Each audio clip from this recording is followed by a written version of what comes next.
Imagine कीजिए एक ऐसे गांव का माहौल जहां सन्नाटा इतना गहरा है कि हवा का चलना भी किसी के फुसफुसाने जैसा लगता है।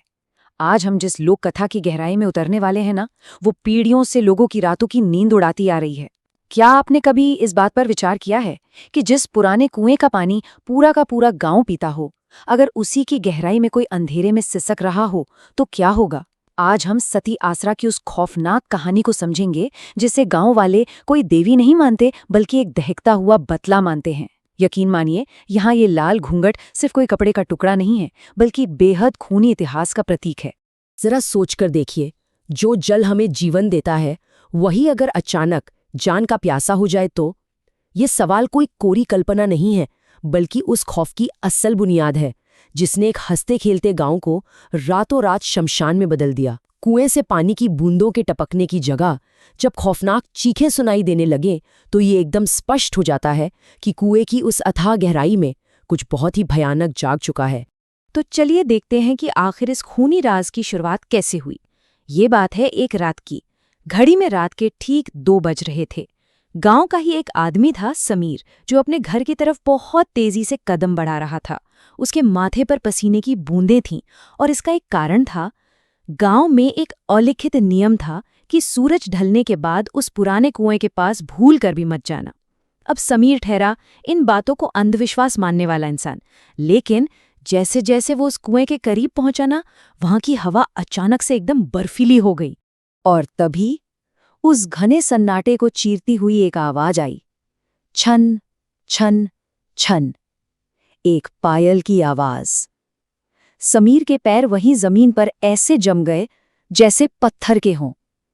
हिम्मत करके जब उसने पीछे मुड़कर देखा तो वहां कोई नहीं था, बस कुएं की मुंडेर पर एक छोटा सा दिया टिमटिमा रहा था। उसने वहां से भागने की पूरी कोशिश की, लेकिन तभी एक बेहद बर्फीला हाथ उसके कंधे पर आ टिका। कांपते हुए उसने फिर पीछे देखा तो सामने लाल घूंघट में एक औरत खड़ी थी। समीर की चीख उसके गले में ही घुटकर रह गई और उस लाल घूंघट वाली आकृति ने एक ही झटके में उसकी गर्दन मरोड़ दी। अगली सुबह समीर की लाश उसी कुएं के बाहर मिली। उसका चेहरा पूरी तरह से नीला पड़ चुका था। 5, जी हाँ 5, ये सिर्फ एक नंबर नहीं था, बल्कि उस गांव के खौफ का एक जीता जागता सबूत था। समीर की मौत इस गांव में पिछले सिर्फ 2 महीनों के भीतर होने वाली 5वीं रहस्यमयी मौत थी। पूरा का पूरा गांव दहशत में डूबा हुआ था। मौत का ये खौफनाक सिलसिला देखकर लोगों का ये विश्वास पक्का हो गया कि भाई, ये तो सती माता का ही प्रकोप है। और इसी डर के मारे खौफसदा गांव वालों ने उस कुएं के ठीक पास एक छोटा सा मंदिर बनवा दिया। लेकिन इस मंदिर में सबसे अजीब बात क्या थी पता है? इस मंदिर में कोई मूर्ति नहीं थी, सिर्फ भोग रखने की एक खाली जगह छोड़ी गई थी। उन्हें लगा कि शायद इस चढ़ावे से वो जो भी अदृश्य शक्ति है वो शांत हो जाएगी। अब यहाँ पर एक बहुत ही दिलचस्प कॉन्ट्रास्ट देखने को मिलता है। एक तरफ वो ग्रामीण थे जो खौफ से बुरी तरह कांप रहे थे, मंदिर में सिर झुकाए बस प्रार्थना कर रहे थे। लेकिन दूसरी तरफ उसी भीड़ के ठीक पीछे खड़ी एक लड़की थी, माया। माया की आंखों में रत्ती भर भी डर नहीं था। उसकी आंखों में कोई आंसू नहीं थे, बल्कि एक अजीब सी रहस्यमयी चमक थी। वो एकदम शांत थी, जैसे वो पहले से जानती हो कि ये सब आखिर क्यों हो रहा है। और सच कहूं तो यहीं से इस पूरी कहानी का रुख ही बदल जाता है। तो आखिर माया की उन चमकती आंखों के पीछे का असली राज क्या था? इसे समझने के लिए हमें समय में थोड़ा पीछे जाना होगा, उस भयानक रात की तरफ जिसने इस पूरे खूनी खेल की नींव रखी। ये जानने के लिए हमें आज से ठीक 4 महीने पहले की घटनाओं को देखना होगा, जब ये गांव बाकी गांवों की तरह एकदम सामान्य हुआ करता था। चलिए समय के पन्नों को 4 महीने पीछे पलटते हैं। माया की एक बड़ी बहन थी, मंजू। उसे गांव की सबसे खूबसूरत बहू माना जाता था।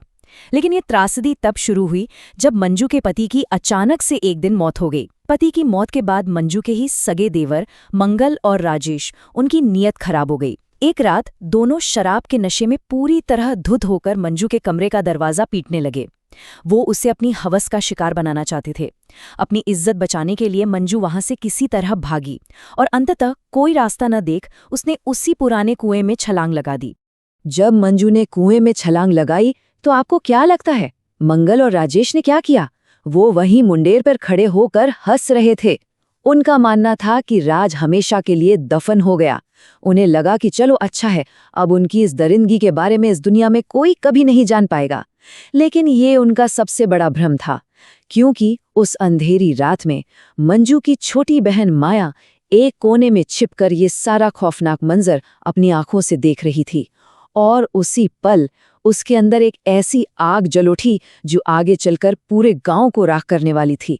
और यहीं से ये कहानी एक भयानक सुपरनैचुरल मोड़ लेती है। माया ने तय कर लिया था कि वो न्याय के लिए अब किसी कानून या पुलिस का इंतजार बिल्कुल नहीं करेगी। वो अपनी बहन की मौत का बदला खुद लेगी। और इसके लिए उसने जो रास्ता चुना वो सीधे अंधेरे की दुनिया में जाता था, तंत्र विद्या का रास्ता। माया की जो तैयारी थी ना, वो बेहद खौफनाक थी।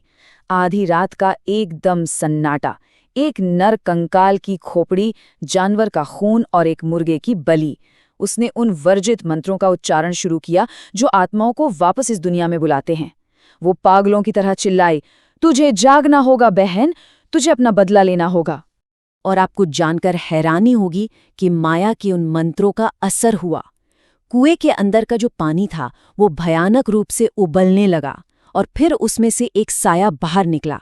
जो मंजू कभी एक निर्दोष और बेहद सुंदर लड़की हुआ करती थी, वो अब सती आसरा बन चुकी थी, एक खौफनाक प्रतिशोधी आत्मा।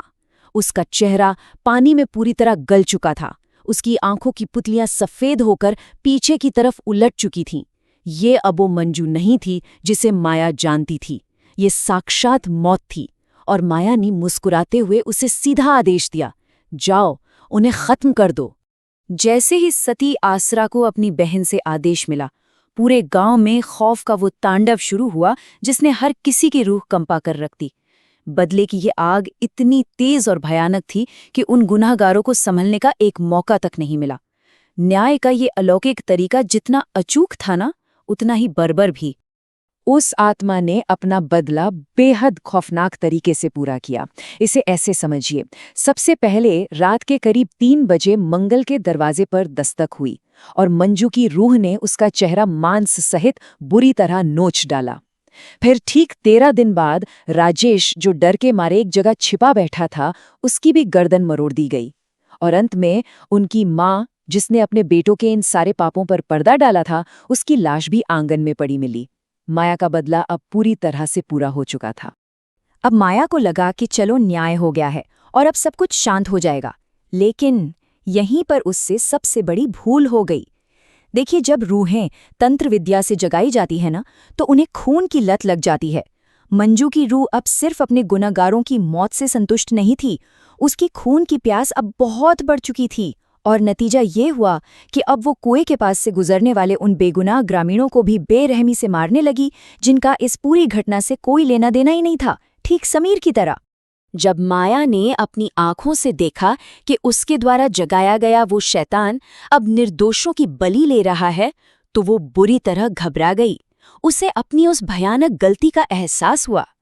वो भागते हुए वापस उसी कुएं पर पहुंची ताकि वो किसी भी तरह अपनी बहन की आत्मा को वापस भेज सके और इस खूनी खेल को हमेशा के लिए रोक सके।